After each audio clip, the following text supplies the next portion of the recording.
বাবারে বাড়ির দিকে তাকাইয়া দেখো এই দরজা জালি কার বন্ধ হইয়া গেছে। এই মারে কবরে শুয়াইয়া, বাবারে কবরে শুয়াইয়া চোখের পানি কার জন্য রাখছো? মাহমুদরে, মায়ের অভাবী ছেলেরা কি করে? এতদিন তো শুধু বলতাম, এখন তো নিজেও মার অভাবী।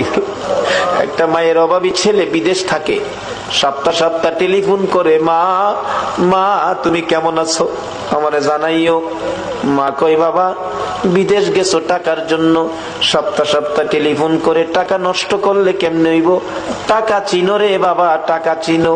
ছেলেটা টেলিফোন করে বলতেছে, মা মা গো আমারে বাধা দিও না গো মা, আমি টাকা চিনি না, আমি চিনি আমার দরদি মা। সপ্তাহ সপ্তাহ টেলিফোন। হঠাৎ করে মা স্ট্রোক করে মারা গেছে। এলাকার লোকজন কয়, ছেলেটারে মৃত্যুর খবরটা দিও না, দিলে আত্মহত্যা করবে।